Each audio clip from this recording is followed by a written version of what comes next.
know what? I realized that I've never actually given you guys a full rev of the C8 Corvette stationary. Let me know what you think compared to maybe the Chevys and also the other Camaros out there that share a similar engine to this. Here we go, 5, 4, 3, 2, 1. We're in track mode, loud exhaust.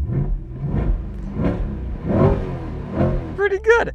Wasn't quite at red line, but this is such a crazy car. Anyways, though, today we have a lot to talk about. Today, we're talking about modifications to your C8 Corvette, which, as you know, being a Corvette, we can do a lot to them. It's not quite like a Lamborghini or Ferrari when it comes to modding it because, well, you're getting similar looks. However, the car is much more affordable. So in that sense, you can probably do a lot of work to this car without worrying too much that you're messing up like a $200,000 car. So anyways, though, being a Corvette, we're going to see a lot of them out there, and that means we're going to see a lot of aftermarket possibilities. What I'm going to show you today is that you can do a lot of work to this car straight out of Chevrolet, which is really surprising me because this car is so new. It got revealed a little over a year ago, and now we're seeing them getting delivered. They've produced a few thousand of them so far, and if you wanted to modify your car, you don't have to wait for aftermarket companies to develop certain items. There's actually a lot available right now as we speak, like this. So as you can see, this car looks pretty cool with all the compartments open, like the trunk and the doors. The entire trunk actually reminds me a lot of the Ford GT that we saw a few years back during 2006 and 2005, I think were the years. And as you know with that car, the entire rear hatch compartment is lifted up. So this is pretty similar, I think. Nonetheless, so let me walk you around the C8 Corvette with all the doors open to show you what I've done with it so far. So as you can see here, the interior is mostly stock, right? However, you will notice down here, that doesn't look pretty normal, right? So I just received this from Chevrolet, and these are racing floor mats, and basically getting inside and out of the car, it covers almost every square inch of the floorboards of the C8 Corvette, and it's got the Jake C8 Racing logo, and then over here we have the C8 badge all blacked out, and it all snaps in really perfectly. And then coming back here with the same style mats for the rear trunk carpet, which will protect the carpet for the most part, because with all my camera gear, putting it back here, it might do damage over time, but this is really going to help. As you can see, the design of the two is really cool. You may be wondering, well, there's got to be more significant things you can do to your Corvette. First of which, one thing that I regret ordering is the red engine cover. That was one thing I thought to myself, should I do it? I don't know if I should do it. It's pretty expensive, I think $500. But when you're ordering this car, when you start adding up all the options, that's when it hits you. However, once you get the car, a few months roll by, and then you're thinking to yourself, well, you know what? I like it how it is, but I think I would like to add a few things here and there, maybe make it my own. So with that in mind, one thing I will be doing is ordering the red engine cover back here, which will completely match the red paint job on the car, and it will match the valve covers down there, which are also red. Regarding the floor mats again, this reminds me a lot of the Ford GT, because getting to the Ford GT, the ground, the new Ford GT, the floorboard is just carbon fiber. It's no carpet, nothing like that. And adding this to the car, I think, really makes it feel more like a race car to me, especially over there where the floorboard is. It looks really cool. Huge thanks though to Chevrolet for hooking us up on that one.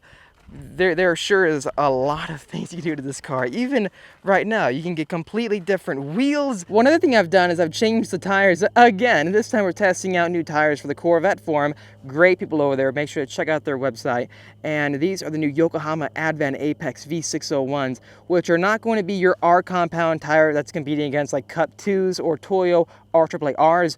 These are going to be your PS4S competitors, I believe. At least that's how they feel so far. Now, for daily driving and just street use, so they perform really good, actually. And coming here, the design, it's pretty futuristic looking. I think what they're doing here is pretty cool. Here comes the one question I really want to ask all of you, though. It is, what mods would you like to see done to our C8? Now, to improve it, what would you like to see?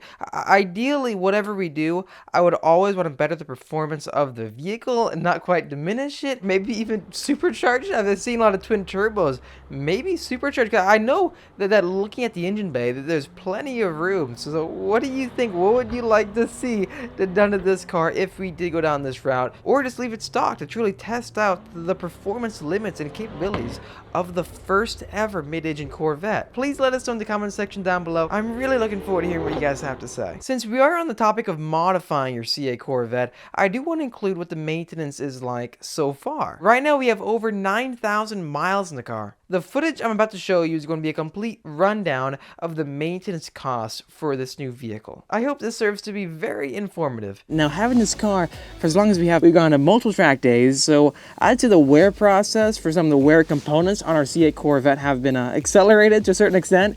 So it's given us a good idea of what it's truly like owning this car, and also how expensive it really is, because I know even personally, when this car first came out, one of the thoughts that crossed my mind was that, is it going to be extremely expensive to maintain because it's mid-engine now? Is it going to automatically push this car into an all-new class of extremely expensive cars to own? Now the question is this: how has it been so far? We have gone through a set of tires, gone through a set of Cup 2s with it, which are not the stock tires. They are more expensive than stock tires. Overall, if you keep your PS4s in the car, they're about $1,400 for a complete new set.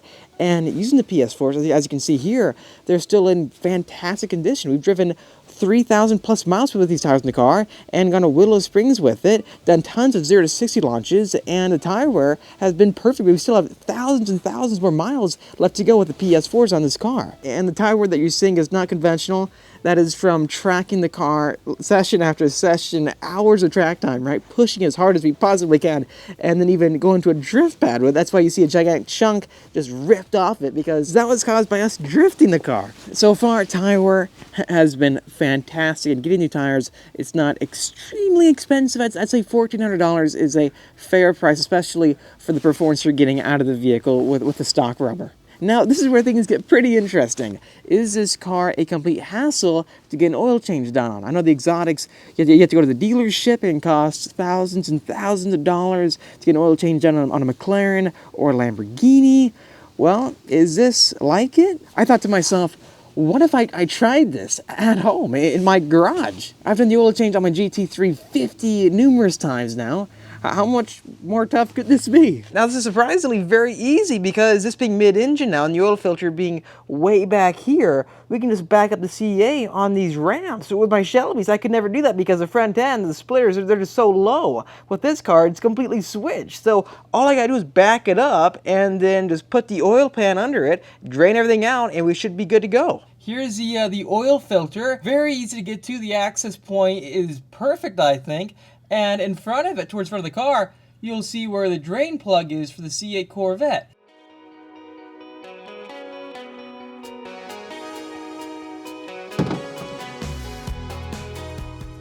Well, check this out. This is the original OEM oil filter. It's a PF64 filter. Oil looks pretty good. Let's go ahead and install the new one. Make sure to get Mobil 1 0W40 Dexos 2. This is the ESP formula. This is specifically for the C8 Corvette. Now all we have to do is just pour 7 quarts into the car and we're done. It drains straight down, no issues there. Just let it do its thing. I changed out the oil filter that cost around $5.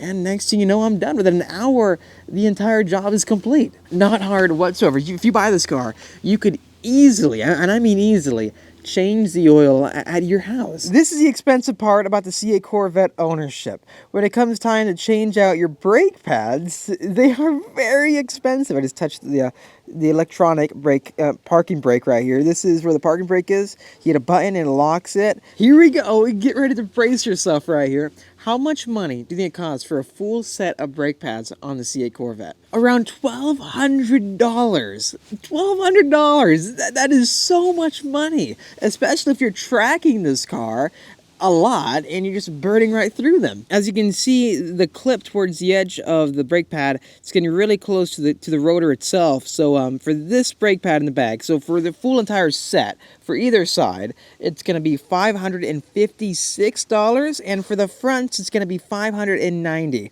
which that's funny if you think about it, right? Because the front brake pads actually costs more than the rear, even though the brakes in the rear are bigger. I wonder why that is. I was thinking to myself, why are the brake pads so expensive on the new C8 Corvette? Because for the front brake pads on the new GT500, they cost $460 for the front set.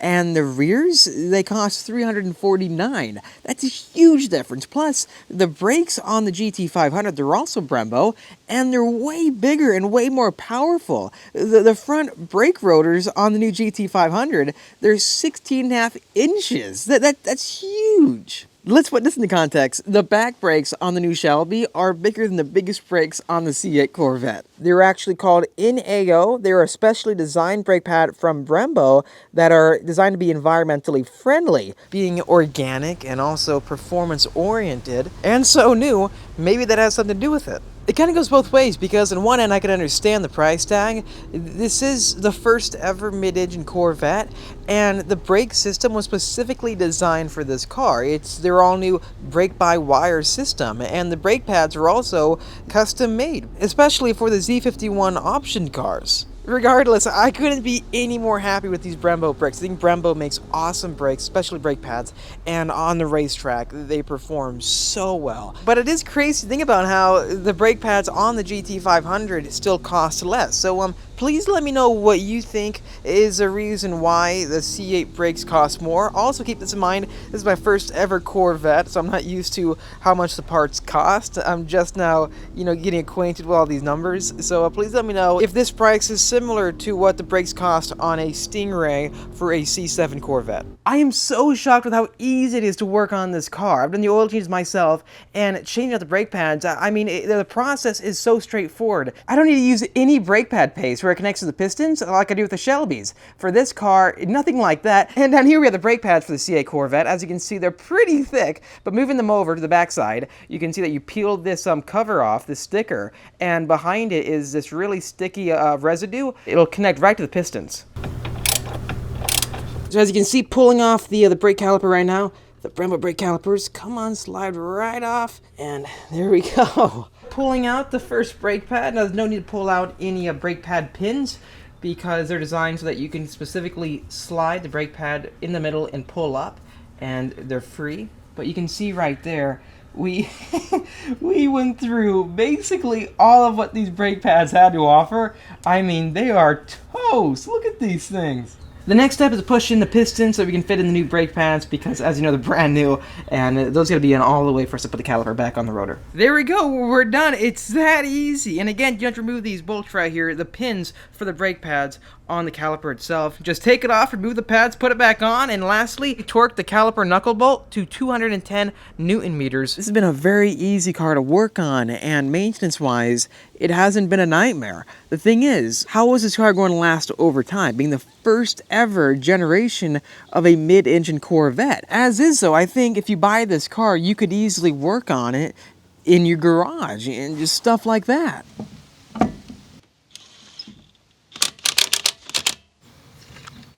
If you compare what this car offers with everything else out there in the market, it's just not any comparison, right? It really isn't. You can do the oil change in your garage within an hour. You can back it up on ramps. You can work on the engine. It's all right there. There still is a Chevrolet vehicle. The only other thing I'd worry about would be paint protection, because if you do daily drive this car, especially if you live in California, which you can easily daily drive the C8 Corvette, it's probably one of the best daily drivers you possibly have. That can give front end lift. It's comfortable, heated and cooled seats you have with this car, also a heated steering wheel. You get 30 miles per gallon on the highway. How can you get any better than that? Plus, you have the performance and the fun factor that you obviously want with a performance car. The paint so far seems really strong, but obviously you wouldn't want any damage over time, so that's just one other thing to consider. Maybe get a clear bra put on the front end. However, that would probably cost a couple $1,000s. Anyways, thanks for watching this video. If you liked it, make sure to hit that like button and subscribe for much more great C8 Corvette content coming your way. I'll see all of you in the next episode.